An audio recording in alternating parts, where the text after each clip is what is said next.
Professor Rishipal is amazing academic. He is PhD, MBA, MA, LLB, LLM.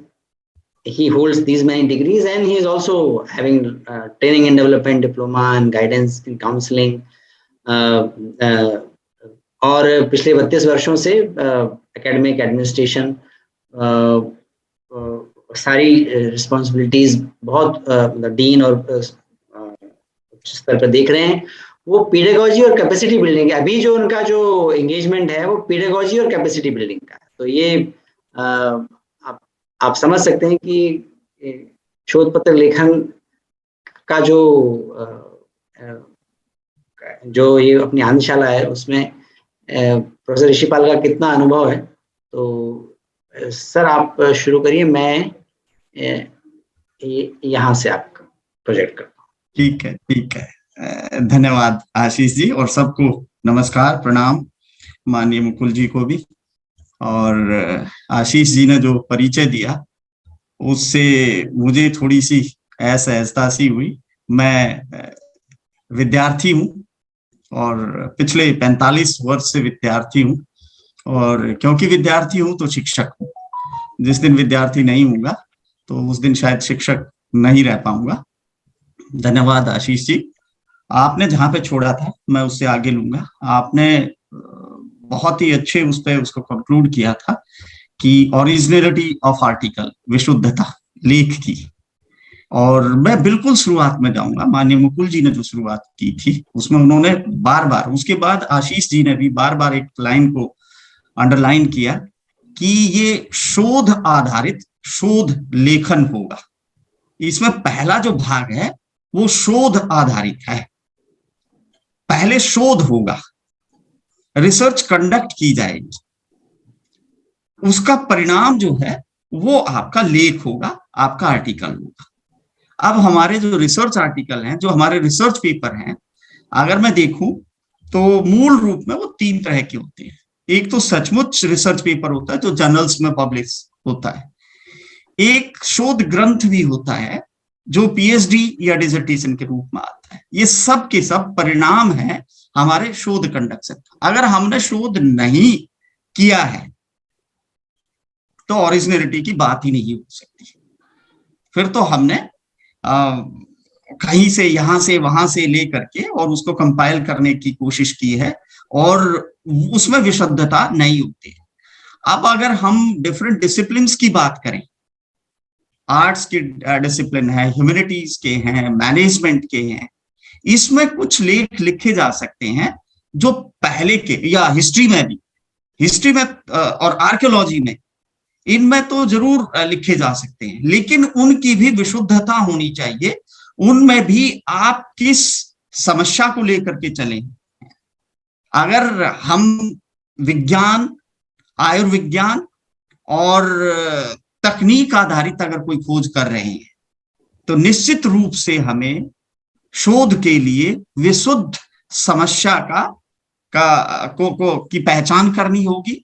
मैं क्योंकि Vishwakarma skill university में हूं और हमारे यहाँ जो पीएचडी प्रोग्राम है, उस पीएचडी प्रोग्राम के लिए हम क्या करते हैं कि जो कोर्स वर्क है उससे पहले जो शोधार्थी है उसको हम इंडस्ट्री में भेजते हैं। और यहाँ इंडस्ट्री का मायने क्या है, अगर कम्युनिकेशन का है, अगर वो साइकोलॉजी का है, और अगर वो आयुर्विज्ञान का है, अगर वो मैनेजमेंट का है, तो वो अपने आयुर्विज्ञान के लिए निश्चित तौर पर हॉस्पिटल ही जाकर के वो बात करेगा या पेशेंट्स में होगा, या फार्माकोलॉजी का, या इसी प्रकार से।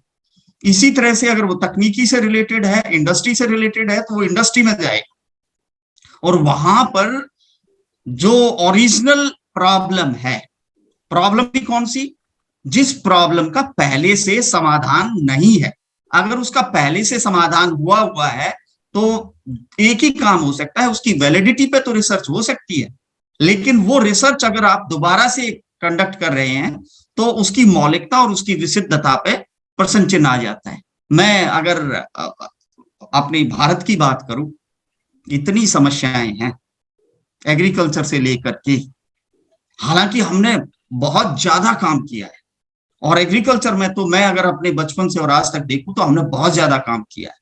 सभी फील्ड्स में इंडिया ने बहुत काम किया, लेकिन अभी भी हमें अपने आप को, जो शुरू में बात हुई कि आज से 25 साल बाद हम क्या होंगे, अगर उसको तय करके चलेंगे तो हमें बहुत अच्छी शोध करने की जरूरत है। और कैसे वो शोध कंडक्ट, किसी भी शोध के दो पार्ट होते हैं मेजर, वैसे तो 5 जो माननीय मुकुल जी ने बताए, लेकिन उसमें और उसको मेजर किया जाए तो एक उसका कंडक्शन पार्ट होता है, दूसरा उसका पब्लिकेशन पार्ट होता है, और दोनों के अंदर विशुद्धता का होना जरूरी है। जब आप कंडक्शन कर रहे हैं तो आपका किस प्रकार का कंडक्ट हो, चाहे वो हिस्ट्री की आपकी शोध हो, पॉलिटिकल साइंस की हो, वो इकोनॉमिक्स की हो, या कोर साइंसेस की हो, या टेक्नोलॉजी की हो, या आयुर्विज्ञान की हो। आयुर्विज्ञान में अगर हम बात करें तो आपका कंडक्ट किस तरह का होना चाहिए, वो सीधा सीधा एथिक्स से जुड़ा हुआ है। और ये कंडक्ट दोनों कंडक्शन में भी काम आता है और एथिक्स आपका पब्लिकेशन में भी। पहला भाग है कंडक्शन, अगर आपने कंडक्शन में एथिकल इश्यूज को ठीक से एड्रेस नहीं किया है, हो सकता है आपका पता ना चले, लेकिन फिर भी ये थोड़े ही जल्द ही आपकी पहचान हो जाएगी। और जो शोध समाज है उसमें आजकल खास तौर से जो मेजर जो एथिकल इश्यूज हैं वो पब्लिकेशन में ज्यादा प्रतीत दिखाई देते हैं, लेकिन मौलिक रूप में वो कंडक्शन में होते हैं। और फिर वहां से आपका कंडक्ट ठीक ना होने की वजह से शोध के दौरान वो धीरे से फिर आपके पब्लिकेशन में भी आ जाते हैं, और पब्लिकेशन में आने के कारण से जल्द ही उनकी पहचान हो जाती है। और एथिक्स की अगर बात करें तो एथिक्स में हो सकता है कि लीगलिटी हो या ना हो। लीगलिटी का मतलब क्या है? लीगल का मतलब है anything which is by virtue of law, and if there is anything by virtue of law, then it will be enforced by the law. And enforcement of law means if you have stolen anything, any intellectual property from anyone, you will be punished for that. लेकिन ethics में ऐसा नहीं होता है। वहां हो सकता है कि कुछ आप ऐसा कर गुजरे हो जो नजरों में ना आया हो और उसके कारण से आप बच गए हो, लेकिन उससे प्रकृति को, उससे वातावरण को, उससे व्यक्ति को, उससे जीवित प्राणियों को क्या नुकसान पहुंचा है वो टॉलरेबल नहीं होगा बात। तो रिसर्च एथिक्स में जब हम ये वर्कशॉप कंडक्ट कराएंगे तो जो भी शोधार्थी होंगे उनको इस बात के बारे में अच्छे से आगाह करेंगे कि रिसर्च कंडक्ट करते हुए वो एथिकल प्रैक्टिसेस, यहां मैं बता दूं हर विषय का अपना एक कोड ऑफ कंडक्ट होता है। रिसर्च एक जनरल कोड ऑफ कंडक्ट है, एक विषय संबंधित कोड ऑफ कंडक्ट है। आप जरूर तैयार होकर के जाएंगे कि किस तरह से आप कुछ मौलिक जो कोड ऑफ कंडक्ट है वो बताएं कि क्या उन्होंने करना है और क्या नहीं करना है। दोनों विषयों पे आप हल्की सी उनको जानकारी देंगे कि what they should do and what they should abstain to do, जिससे कि एथिकल इश्यूज को हम प्रॉपरली एड्रेस करें। अगर आप स्क्रीन पे देखेंगे तो मैंने सबसे पहले लिखा है कि उसका बिहेवियर, और दूसरे में एग्रीमेंट भी है और expectation for observing and practicing, इसका बिल्कुल आप ध्यान रखेंगे। और उसमें transparency in research report, writing and publication, उसमें भी विशेष तौर से किस तरह से आपने ना तो कट पेस्ट करना है, ना आपने पैराफ्रेजिंग करनी है, ना आपने सीमेंटिक चेंज करना है, किसी तरह से भी उसका बदलाव नहीं करना है। मैं रिक्वेस्ट करूंगा आशीष जी से कि वो अगली स्लाइड पे चले जाएं।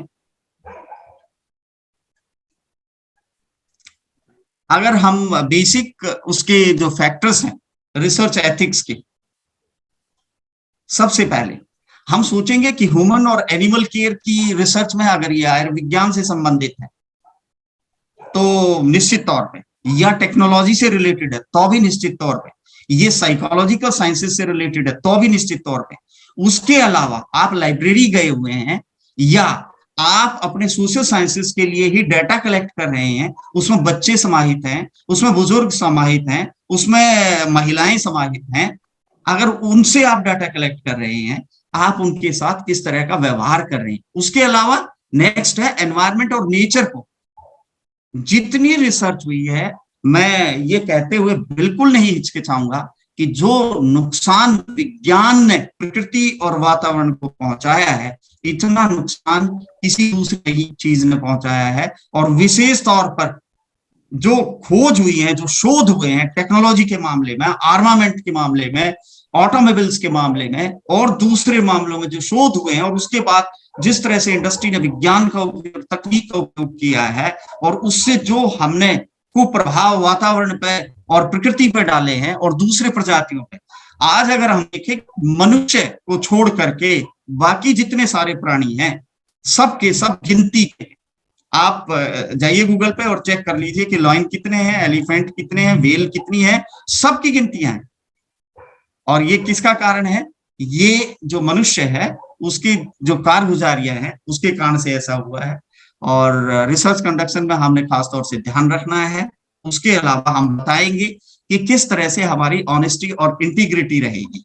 ऑनेस्टी एंड इंटीग्रिटी का मतलब है कि अगर मैं ये यहाँ पे बताना चाहूंगा कि जो इंटेलेक्चुअल प्रॉपर्टी है किसी की भी, ऐसी मनाही नहीं है कि आप उसका उपयोग नहीं कर सकते। लिटरेचर को छोड़कर के बाकी सभी ज्यादातर एपीए स्टैंडर्ड का उपयोग करते हैं, और उसमें ये वेल डिस्क्राइब्ड है कि अगर आपने किसी का मैटर लेना है तो किस प्रकार से आप, और इंटेलेक्चुअल प्रॉपर्टी राइट्स के जो डिफरेंट उसके पैरामीटर्स है उसमें भी ये मेंशन्ड है कि किस तरह से आप उसको ले सकते हैं। लेकिन फिर भी आप जो नए शोधार्थी होंगे, मूल रूप से जब कोई भी हम रिसर्च आर्टिकल लिखते हैं तो उसके इंट्रोडक्शन में, उसके रिव्यू ऑफ लिटरेचर में, और जब उसकी फाइंडिंग्स हैं उनको हम डिस्कस कर रहे होते हैं, तब हमें दूसरों की शोध की, दूसरों के मटेरियल की जरूरत होती है।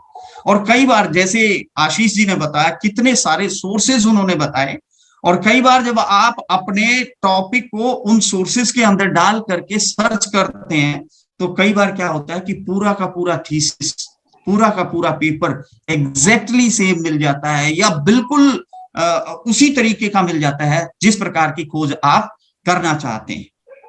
और कई लोग क्या करते हैं कि उस शोध को उठा करके और थोड़ा बहुत उसी को मॉडिफाई करके और अपना शोध पत्र या शोध ग्रंथ बना लेते हैं, जो बिल्कुल ठीक नहीं है। अगर वो शोध पहले से ही हुआ है तो सबसे पहला कर्तव्य ये है कि उस पर शोध हम ना करें।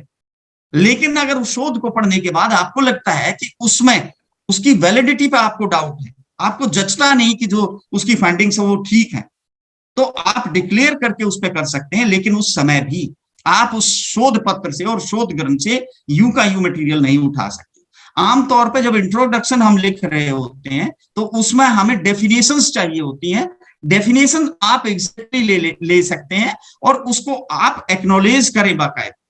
इसलिए मैं आप सबको बताऊंगा कि जब भी कोई भी मटेरियल कहीं से आप लें, पहले मटेरियल ना लें, पहले उसके सोर्स को नोट डाउन करें साइटेशन के लिए। और लिटरेचर में और साइंटिफिक सोशल साइंसेस में उन साइटेशन के डिफरेंट स्टाइल्स हैं। क्या स्टाइल आप यूज करने जा रहे हैं? आप एपीए स्टाइल यूज करने जा रहे हैं, हार्वर्ड स्टाइल यूज करने जा रहे हैं, स्टूडेंट स्टाइल यूज करने जा रहे हैं, उसी स्टाइल में आप उसके साइटेशन को भी उठाइए, पहले उसको नोट कर लीजिए। और जहां भी आप उस मटेरियल को यूज कर रहे हैं, अगर डेफिनेशन को यूज कर रहे हैं तो ईमानदारी से उसको कोट करिए कि ये डेफिनेशन किसका है, किसने दिया है। और अगर आप बच्चों को बता रहे हैं डेफिनेशन के बारे में तो उनको कहेंगे कि डेफिनेशन में कोई चेंज आपने नहीं करना है, बिल्कुल वो अगले का अपना इंटेलेक्चुअल प्रॉपर्टी है और उसने दिया है, उसको एज इट इज कोट करिए।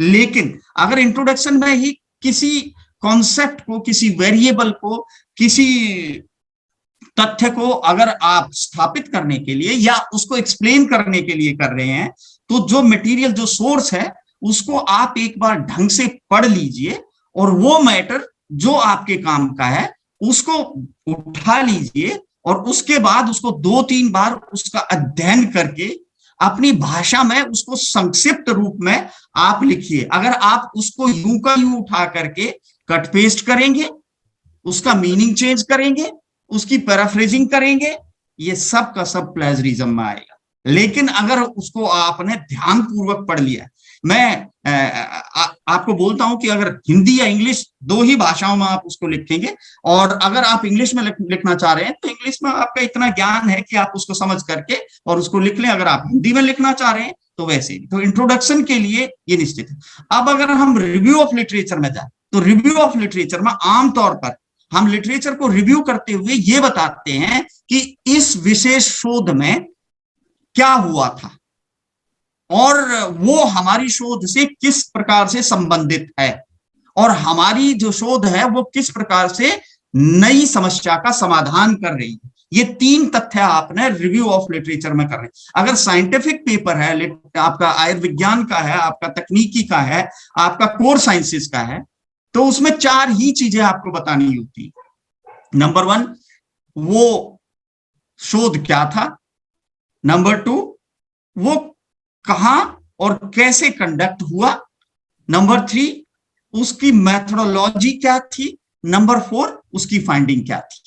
और ये सब चीजें आमतौर पर किसी भी शोध पत्र के, किसी भी शोध ग्रंथ के एब्स्ट्रैक्ट में मेंशन्ड होती हैं क्लियरली। अगर आप उसके एब्स्ट्रैक्ट को ध्यान पूर्वक पढ़ करके ये चार चीजें उसमें से उठा लें और अपनी भाषा में उस लिटरेचर रिव्यू को डिस्कस कर दें, आपका 10 नहीं 5 या 4% ही प्लेजरिज्म उसमें बचेगा। लेकिन अगर आपने कहीं भी उसको कट पेस्ट करने की कोशिश की और पूरा शोध पत्र आपने लिख दिया और पूरा शोध ग्रंथ आपने पूरा कर दिया, बाद में जब आप उसको टर्निटिन पे डालेंगे तो आप देखेंगे कि पूरा का पूरा लाल हो गया है। इसलिए रिव्यू ऑफ लिटरेचर में आप, अगर आपको लगता है कि शोध पत्र या शोध का भाग आपके लिए जरूरी है तो उसको लेकर के उसको ध्यान पूर्वक पढ़ करके और उसके जो 3-4 आयाम मैंने बताए हैं उन आयाम को आप बाहर निकाल लें, उनमें सामंजस्य बिठाएं और एक फ्लो के अंदर उनको सबको ऑर्गेनाइज करें। तीसरा जो उपयोग है आपका, जहां पे बड़ी संभावना हो सकती है प्लेजरिज्म की, वो है जब आप अपने शोध की जो फाइंडिंग्स हैं उनको जब डिस्कस कर रहे होते हैं तो सपोर्ट में आपको जो एग्जिस्टिंग फाइंडिंग्स है उनको लिखना होता है कि मेरी जो फाइंडिंग्स है वो ये फाइंडिंग्स है, लेकिन दूसरे जो शोधार्थी हैं वो अमेरिका के हो सकते हैं, वो अपने पुरातन ऋषियों के कोट भी हो सकते हैं और वो आज के भी भारत से हो सकते हैं, कहीं से भी। उन्होंने इसी फील्ड में जो शोध की है वो उनकी फाइंडिंग ये थी। आप उन फाइंडिंग्स को निकाल लीजिए और अपनी भाषा में वहां पर उसको सपोर्ट करिए। आप चाहे मामला आपका इंट्रोडक्शन का हो, आपका मामला चाहे रिव्यू ऑफ लिटरेचर का हो और आपका मामला चाहे डिस्कशन का हो, तीनों में ईमानदारी पूर्वक आप उसको एक्नॉलेज करेंगे जिसकी भी वो शोध है, जिसकी भी वो इंटेलेक्चुअल प्रॉपर्टी है। अगर ऐसा नहीं होगा तो ये एक तरह से इंटेलेक्चुअल प्रॉपर्टी की चोरी हो। ये एक पक्ष है प्लेजरिज्म का और ओरिजिनलिटी का और एथिकल इश्यूज का। एक दूसरा भी पक्ष है। दूसरा पक्ष क्या है कि कई बार हम क्या करते हैं कि फेक फाइंडिंग्स क्रिएट कर लेते हैं। हमने ओरिजिनल रिसर्च कंडक्ट नहीं की। हमारा जो आर्टिकल है जो शुरू में मैंने बताया था वो शोध आधारित नहीं है। हमने मटेरियल यहां वहां से इकट्ठा कर लिया है और यहां वहां से इकट्ठा करके और उसके साथ फेक फाइंडिंग्स और फेक सपोर्टिव फाइंडिंग्स और मटेरियल उसके लगा दिया है, जिससे कि दोबारा से ये अनएथिकल है। बहुत सारी रिसर्चेस जिनको इस प्रकार से कंडक्ट किया, मैं अभी लेटेस्ट बताता हूँ। एक हॉस्पिटल है दिल्ली में, वहां पर मुझे इनवाइट किया गया। कोई पीएचडी प्रेजेंटेशन चल रहा था और पीएचडी प्रेजेंटेशन के अंदर जो डिस्कशन के अंदर फाइंडिंग्स को सपोर्ट करने के लिए जो भी सपोर्ट यूज किया गया था वो अनऑथेंटिक था। अनऑथेंटिक का मतलब आजकल ना सिर्फ ये टेस्ट हो रहा है कि आपने कट पेस्ट किया है या स्टीलिंग की है या नहीं, ये भी टेस्ट होता है कि आपने अपनी रिसर्च को किस लेवल की रिसर्च है। इसीलिए हर रिसर्चर का इंपैक्ट फैक्टर, उसका इंडेक्स और वो सब कुछ मेंशन होता है और उसी से पता लगता है कि उसकी जो रिसर्च है उसकी ऑथेंटिसिटी और उसकी वैलिडिटी क्या है। अगर आपने ऑथेंटिक और वैलिड रिसर्चेस को कोट करके अपनी फाइंडिंग्स को सपोर्ट किया है, उसमें फिर प्लेजरिज्म के चांसेस बहुत कम होंगे। उसके अलावा 2-3 बिंदु मैंने बीच में छोड़ दिए थे क्योंकि ये प्रमुख बिंदु था। ऑनेस्टी और इंटीग्रिटी का मैंने बताया, लीगलिटी का बिल्कुल ध्यान रखें। पीछे कई लोगों की नौकरी गई है और ये बच्चों को बताएं जो मैंने आपको बताया। अगर शुरू से ही हम आने वाले शोधार्थियों के दिमाग में ये बात डाल देंगे कि क्या करना है उन्होंने और क्या नहीं करना है। हम जो भारत में देख रहे हैं, हमारे प्रधानमंत्री को बोलना पड़ रहा है कि स्वच्छ भारत, ये तो आदत ही होनी चाहिए, लेकिन बोलना पड़ रहा है। कारण क्या है कि कहीं ना कहीं हम अपने बच्चों में वो आदत नहीं डाल पाए, जिसके लिए अब हमें काम करना पड़ रहा है। इसी तरह से रिसर्च में भी हम, क्योंकि एक जन समुदाय को तैयार कर रहे हैं, हम एक बहुत बड़े युवा वर्ग को तैयार कर रहे हैं जो भारत के लिए विभिन्न क्षेत्रों में आकर के शोध करेगा। तो उनको जिस प्रकार की शोध कंडक्शन की आदतें हो उसका ध्यान रखना होगा।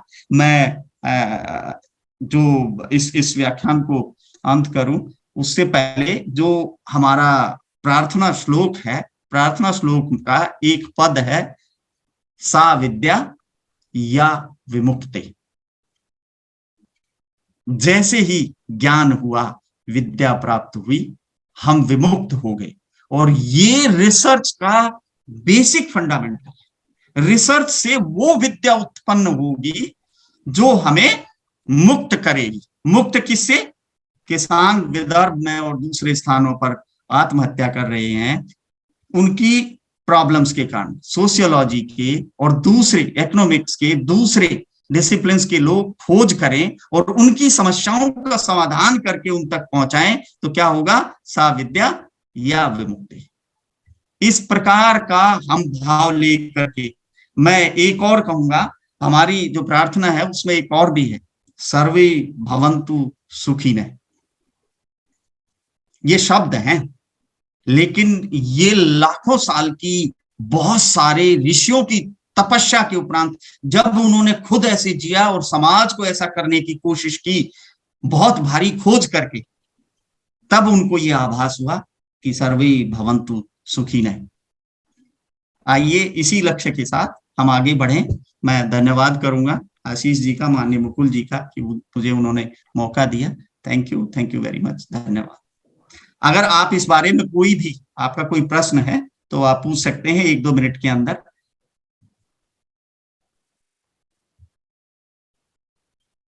डॉक्टर शमशेर सिंह जी का हाँ जी, शमशेर जी। नमस्कार। नमस्कार सर, आपने जो बताया है it's for research work, major research work, लेकिन जो प्रोग्राम चल रहा है that's for research paper writing. हाँ।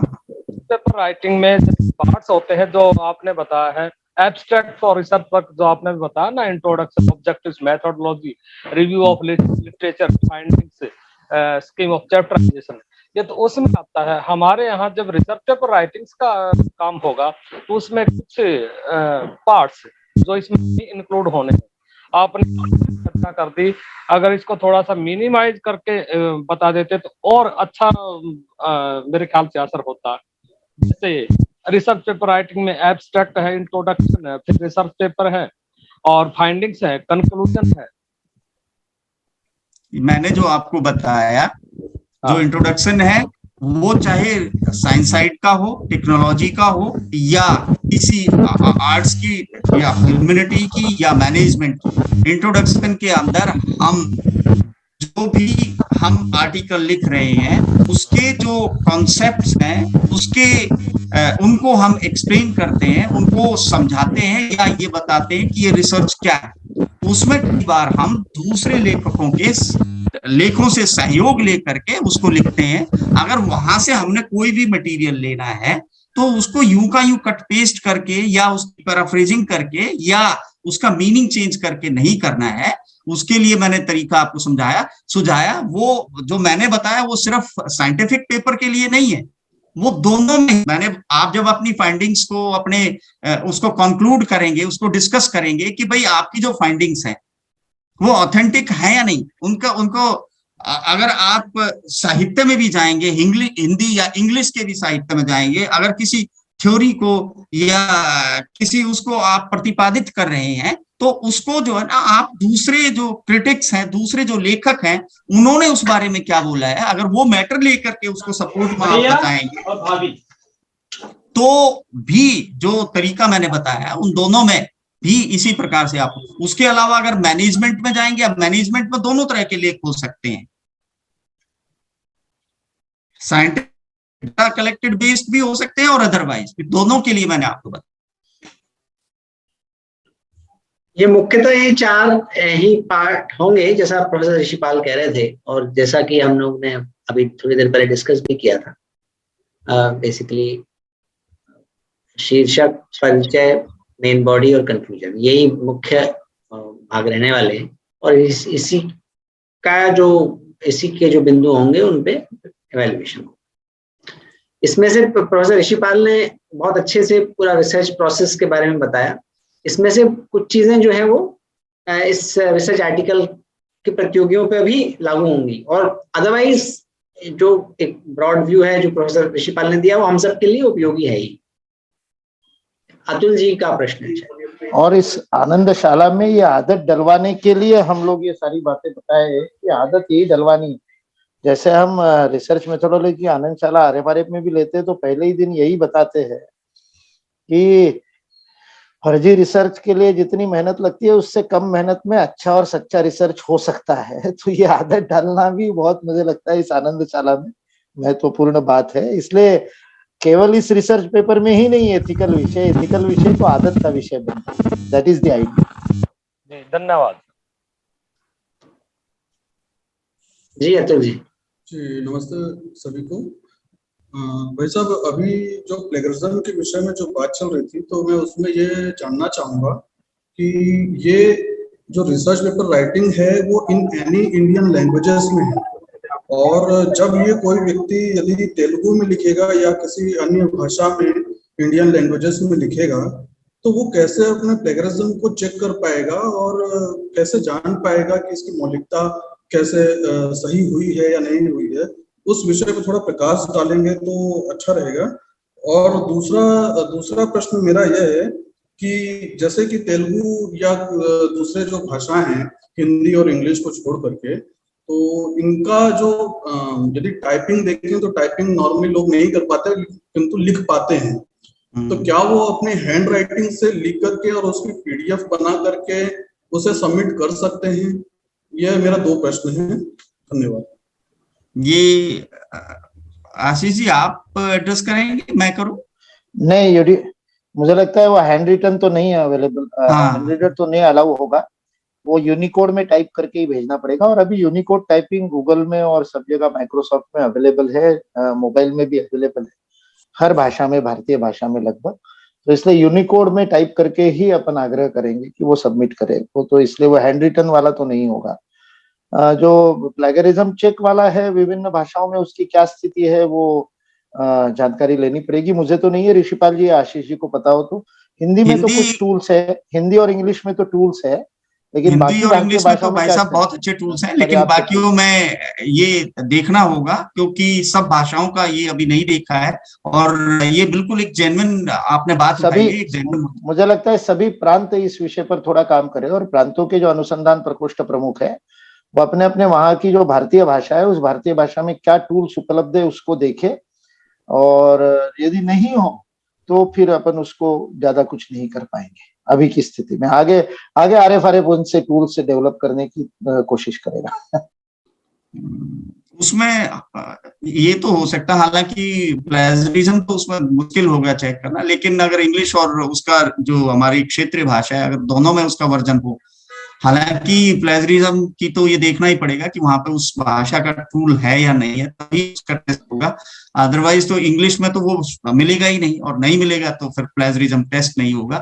तो जितने भी प्रांत हैं वो तो कोई बात नहीं, खास करके जो तेलुगु, जैसे आपने उदाहरण लिया, तेलुगु, पंजाबी, मराठी में कोई लेख लिखता है तो कम से कम ट्रांसलेशन तो बेचारे को करना ही पड़ेगा चोरी करते समय, क्योंकि ओरिजिनल भी तो उस भाषा में कितना उपलब्ध होगा। तो इसलिए प्लेगरिज्म के टूल्स भी नहीं है, और प्लेगरिज्म की संभावना भी थोड़ी कम है, थोड़ी तो मेहनत करनी पड़ेगी कम से कम ट्रांसलेशन।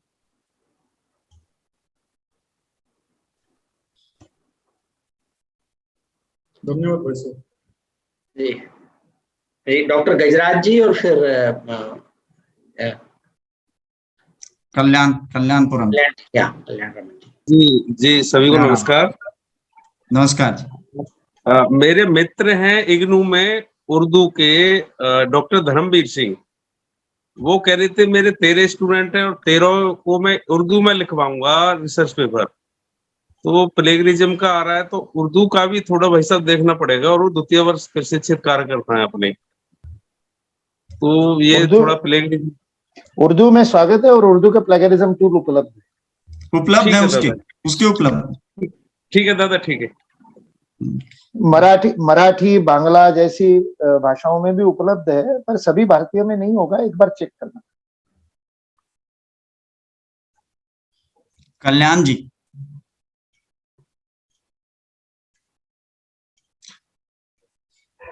आप अनम्यूट करिए। Some problem with your audio, Kalyan Raman. हाँ, हो सकता है आपका network. I think you are not connected to the audio.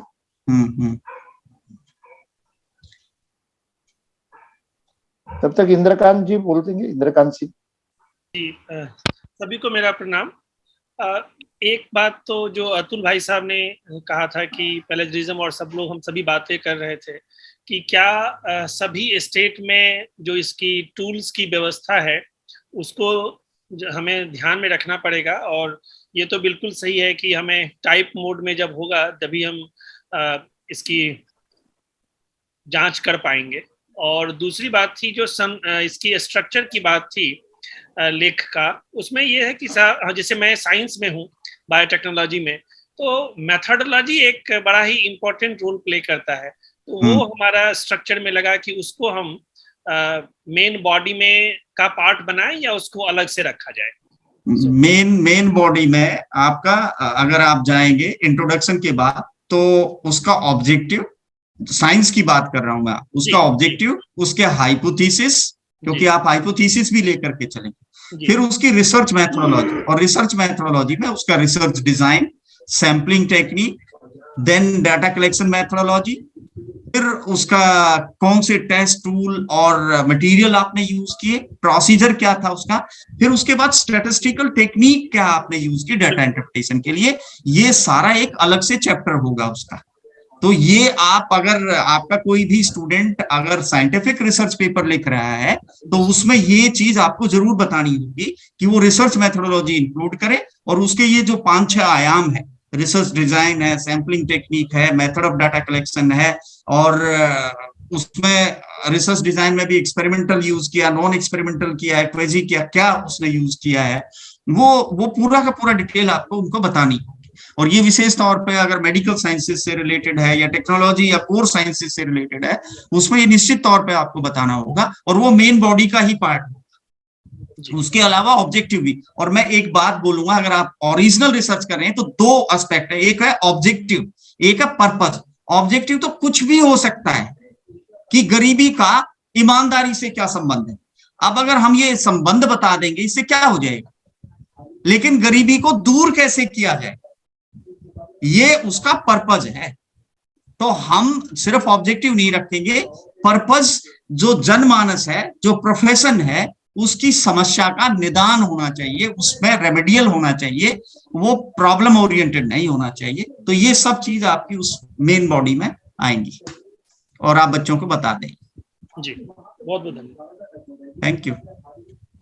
Nikita जी हैं और फिर सीमा जी हैं, उसके बाद मेरे ख्याल से हम interaction. Am I audible now? This is Kalyan Raman from Chennai. Yes, you are audible. Okay. Namaste to everyone. This is Dr. Kalyan Raman from Chennai. And this is just to add to the point on plagiarism, to check plagiarism for any Prant-based languages. My 2 cents in this regard is we don't have to reinvent the wheel, because all the regional universities accept thesis in regional languages, in Tamil, in Telugu, in Kannada, in Malayalam, and thousands of theses are being submitted to the local universities, and each of these universities also have tools to check to check for plagiarism in regional languages. So my take is we don't have to reinvent the wheel in terms of looking for new tools. There are already tools available, even other than English and Hindi, to check for plagiarism in languages other than English and Hindi. So Great. So this is really from local universities. This is really very good information for us. And if we start from Jammu Kashmir to Tamil Nadu and Kerala, and from there northeastern state to Gujarat, so maximum languages I think have been covered up. And if by the way there will be any language, we will see to it. Otherwise, a major problem was for South Indian languages, and for them, if you are sharing. Yes. Just to add, my uncle, who is 83 years old, he is appearing for his Viva Voce, PhD Viva Voce, in one of the in an university in Kanchipuram, one of the ancient knowledge cities, other than the great Nalanda University. So his Viva Voce, he has done a thesis in Tamil and submitted. He has done a research in Tamil and submitted thesis in Tamil, complete Tamil. It went for 3 evaluations. It went for 2 foreign evaluations. So resource materials are available. There is help available. With some search, I'm sure we get all the help. Right. Thank you, sir. Thank you very much. Thank you. Anytime. And congratulations for your father. Please convey our high regards to the. I will. He is a Pandit. He is a Pandit, and it's his passion to do this research, and he has completed his research. Thank you. Thank you. I will convey to him. Nikita ji. Good evening sir. Good evening sir, मेरा प्रश्न ये है कि generally एक research paper लिखने में format क्या आता है कि ऊपर हम उसका टाइटल देते हैं, देन उसका एब्स्ट्रैक्ट देते हैं जिसमें हम अपने ऑब्जेक्टिव और पर्पस डिफाइन करते हैं, उसके बाद हम उसका इंट्रो पार्ट देते हैं। तो सर क्या इस रिसर्च पेपर के लिए भी जैसे आपने बताया उसका टाइटल और टाइटल के बाद डायरेक्ट इंट्रो बताया, इंट्रो में ही सारा कुछ इंक्लूड करना है, तो सर मतलब किस तरह से इसको ऑफ कोर्स उसका एब्स्ट्रैक्ट, अगर ये मेजर उसके जो कंपोनेंट है ना, जो इवैल्यूएशन पॉइंट ऑफ व्यू से, मैं आशीष जी ठीक बोल रहा हूँ ना? चूंकि बहुत अंडर ग्रेजुएट भी स्टूडेंट थे इस कंपटीशन में और उनका ग्रुप अलग है, लेकिन हम स्ट्रक्चर एक ही रखना चाहते थे, इसलिए एब्स्ट्रैक्ट नहीं मांगा, क्योंकि फिर वो गलती से मतलब अक्सर एक गलतफहमी रहती है कि एब्स्ट्रैक्ट पहले लिखते हैं लोग और फिर उसके बाद आर्टिकल लिखना शुरू करते हैं, पर ऐसा वास्तविकता में होता भी नहीं है, होना भी नहीं है। आर्टिकल पहले आर्टिकल पूरा हो जाए तब फिर एब्स्ट्रैक्ट ठीक से लिखा जाता है, इसलिए एब्स्ट्रैक्ट नहीं मांगा गया। और इंट्रोडक्शन और मेन बॉडी कंक्लूजन ये टाइटल के बाद यहाँ से ही रखा गया। और सर फॉन्ट को लेके जैसे हिंदी में जो लिख रहे हैं उसके लिए क्या सिर्फ यूनिकोड है या फिर आप किसी अदर फॉन्ट को भी यूज कर सकते हैं, लाइक मंगल फॉन्ट एटीसी? मंगल भी यूनिकोड ही है, मंगल इज ऑल्सो यूनिकोड। वो ये कृतिदेव, चाणक्य, श्रीलिपि ये नहीं इस्तेमाल करने चाहिए क्योंकि वो फिर अलग अलग सिस्टम में रीडेबल नहीं होते। तो यूनिकोड फॉन्ट कोई भी इस्तेमाल कर सकते हैं, मंगल भी यूनिकोड है, निर्मला है, बहुत सारे यूनिकोड फॉन्ट आजकल उपलब्ध है। एरियल यूनिकोड नॉर्मली माइक्रोसॉफ्ट की सारी सिस्टम में एरियल यूनिकोड होता है। सो यूनिकोड और मंगल इस सबसे पहले भी यूनिकोड फॉन्ट मंगल ही तैयार होता है। जी थैंक यू सर। सीमा दीदी और फिर Pradeep Singh.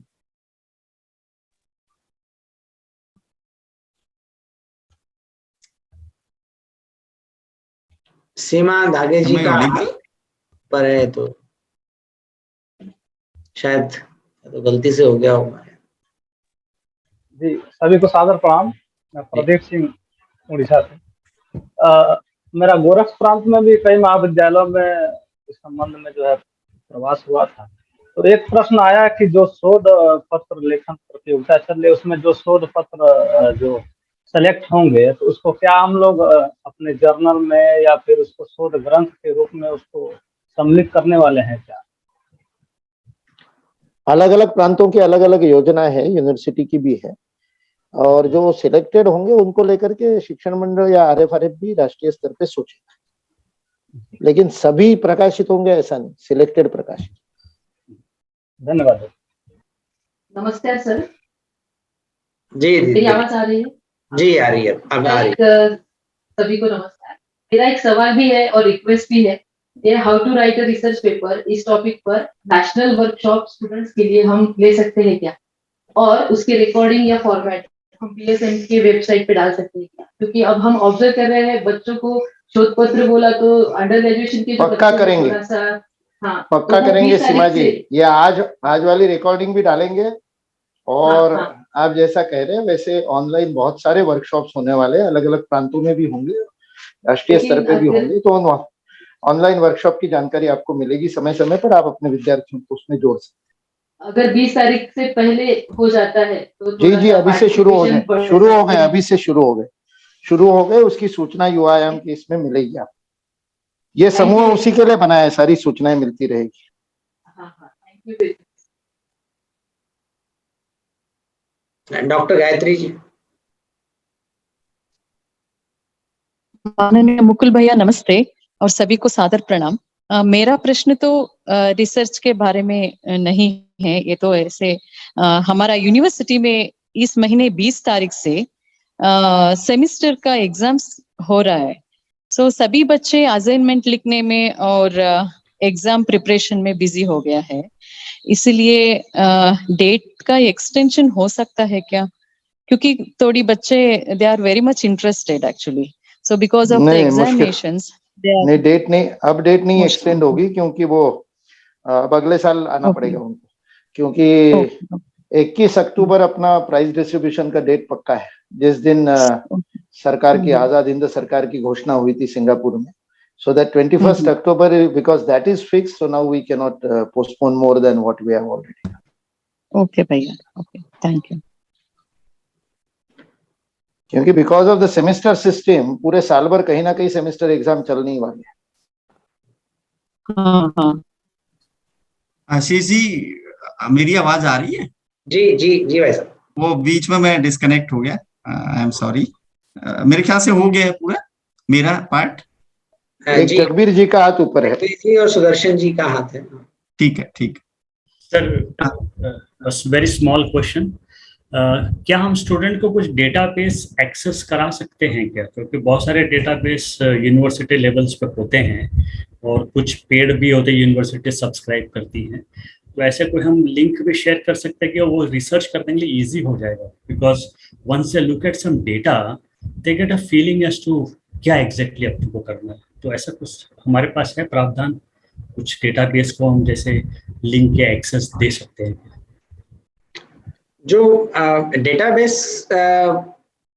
I don't think कि जो पेड डेटाबेस है या CMI डेटाबेस है या ब्लूम्सबर्ग है, उस लेवल पे रिसर्च की मेरे ख्याल से बहुत कम लोग करेंगे, और ये विषय के लिए उतना CMI डेटाबेस वगैरह की उतनी आवश्यकता नहीं पड़ेगी। जो डेटाबेस है वो मोस्टली ओपन सोर्स में अवेलेबल हो जाएगा। जो मैंने वेबसाइट बताई, government of India, digital library, ministry of external affairs, ministry of finance, उसमें नीति आयोग, उसमें बहुत सारा डाटा वैसे ही मिल जाएगा, जिस भी विषय में वो देखना चाहेंगे।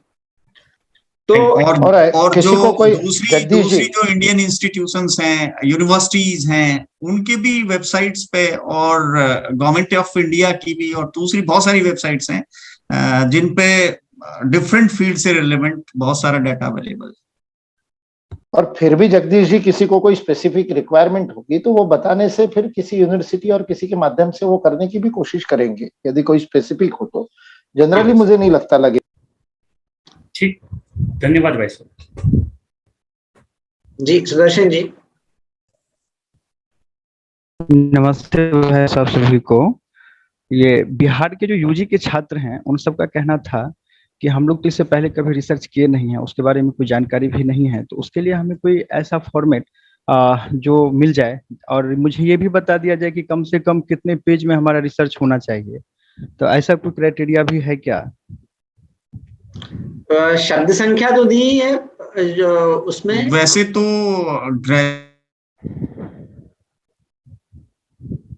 आवाज नहीं आ रही है। पहली बार ही रिसर्च कंडक्ट कर रहे होंगे। मेरी आपकी आवाज कट के आ रही है सर। जी आपकी आवाज नहीं आ पा रही, कट कर आ रही है। उसी के लिए तो आनंदशालाएं है ना, ये जो हम लोग जो अभी चर्चा कर रहे हैं, जो आपको आगे ये जो आज जो चर्चा हुई वो यही आप उनको बताएंगे या आपके साथ कोई और भी बताएंगे। यही आनंदशालाओं का तो यही है, उनका पर्पस भी यही है कि कैसे लोगों को अधिकांश जो प्रतिभागी हैं उनको बताया जाए कि कैसे लिखना है, कैसे लिखा जाता है, कैसे लिखा जा सकता है, क्या क्या बातों का ध्यान रखना चाहिए। यही तो चर्चा हो रही है आनंदशालाओं में।